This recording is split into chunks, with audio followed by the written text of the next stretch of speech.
जसवंतनगर विधानसभा के विधायक आदरणीय शिवपाल सिंह यादव जी इस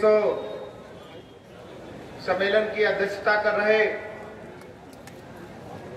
समाजवादी पार्टी के सम्मानित अध्यक्ष भाई प्रदीप शाक्य जी और इस मैनपुरी लोकसभा से प्रतिनिधित्व कर रही और आने वाले समय में प्रतिनिधित्व करने वाली हमारी लोकप्रिय सांसद श्रीमती डिंपल यादव जी, यहां उपस्थित जिला पंचायत के अध्यक्ष जनपद के प्रथम नागरिक भाई अंशुल यादव जी और सभी यहां पर उपस्थित सम्मानित मंच, सामने बैठे समाजवादी पार्टी के जाबाज कार्यकर्ता, आज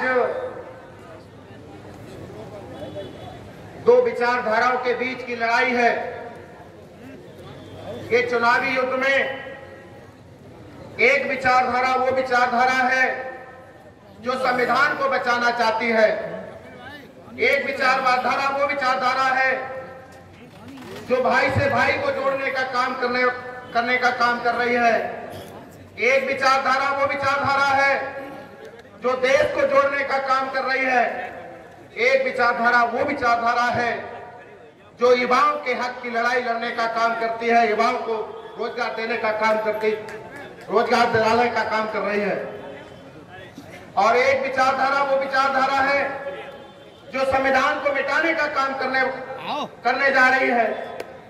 एक विचारधारा, वही विचारधारा इस देश को भाई से लड़ाने का काम कर रही है, वही विचारधारा इस देश को बेचने का काम कर रही है। आज इन दोनों विचारधाराओं के बीच की लड़ाई है। हमें किस विचारधारा के साथ खड़ा होना है, आपको निर्णय करना है।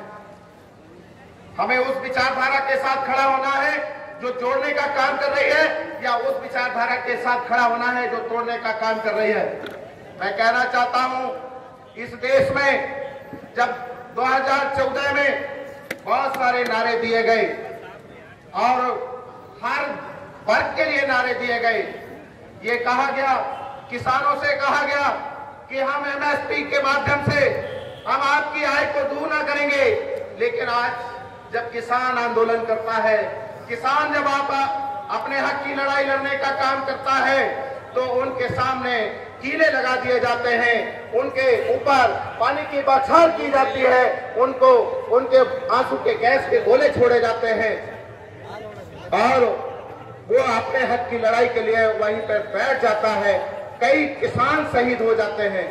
और तो और लखीमपुर खीरी में इस सरकार के नुमाइंदे, सरकार के मंत्री का बेटा उनको फ्रॉन्टते हुए निकल जाता है और एफआईआर नहीं होती है। आज हमें किसान के बेटे हैं, हमें खड़ा होना है इस सरकार के खिलाफ, इस सरकार को खाल फेंकने के लिए खड़ा होना है। इसी के साथ बहुत सारी बातें हैं। युवाओं के लिए रोजगार देने के लिए कहा गया, लेकिन कहीं रोजगार नहीं दिया जा रहा है। युवाओं को रोजगार के नाम पर उनसे कहा जाता है पकौड़े तलने का काम करिएगा, ये भी एक रोजगार है। और जब युवा रोजगार मांगता है तो कहीं न कहीं उन पर लाठियों की बौछार की जाती है। और क्या हुआ बाबा जी, बहुत सारी चीजों के लिए कहा गया है। इंडिया गठबंधन में आपको निश्चित रूप से आपके लिए जो घोषणाएं की गई है इंडिया गठबंधन के माध्यम से, माननीय अखिलेश यादव जी के माध्यम से, माननीय राहुल गांधी जी के माध्यम से, उन्होंने आज युवाओं के लिए कहा है कि अगर मेरी सरकार आती है, इंडिया गठबंधन की सरकार बनती है, तो हम 30 लाख नौकरियां, केंद्र सरकार की जो 30 लाख नौकरियां हैं, उन्हें जल्दी से पूरा करने का काम करेंगे। और युवा जो प्रशिक्षित युवा है, जो स्नातक करके प्रशिक्षण दे लिया है जिन युवाओं ने, उन्हें 1 लाख रुपया सालाना देने का काम करेंगे। उसी के साथ साथ माननीय अखिलेश यादव जी ने कहा है कि हम प्रति महिलाओं को, एक घर की एक महिला को 3000 रुपए मासिक पेंशन देंगे।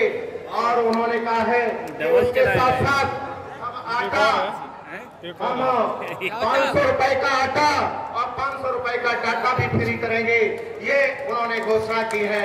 इन सब चीजों को ले जा करके हमें गांव-गांव तक जाना है, हमें बूथ-बूथ तक जाना है और इन चीजों को बताना है। उसके साथ साथ बहुत सारी योजनाएं हैं, उन योजनाओं के हमारा घोषणा पत्र आपको पास जाएगा, हम दोनों पार्टियों का घोषणा पत्र जाएगा, इंडिया गठबंधन का घोषणा पत्र जाएगा। उस घोषणा पत्र को घर घर पहुंचाने का काम आप लोगों का है और निश्चित रूप से अगर घोषणा पत्र आपका घर घर तक पहुंच गया तो आप निश्चित मान लीजिए आपके पक्ष में सब लोग खड़े हो जाएंगे। मैं पुनः एक बार ये कहना चाहूंगा आपसे कि 7 तारीख को 7 मई के दिन, 7 मई का दिन ऐसा दिन है कि इस सरकार को घर फेंकने का दिन है। हमें जो अधिकार मिला है, हमें अधिकार छीनने का काम करने जा रही है यह सरकार। इस सरकार को उखाड़ देंगे तो हमारे अधिकार बचे रहेंगे। हमें जो वोट देने का अधिकार मिला है उस अधिकार का प्रयोग करके 7 मई को पूरे हर एक बूथ पर माननीय डिम्पल यादव जी के लिए वोट कर देना। और मैं समझता हूं कि जसवंत नगर की जनता ने जो पिछला रिकॉर्ड कायम किया था उस रिकॉर्ड को तोड़ने का काम करेंगे।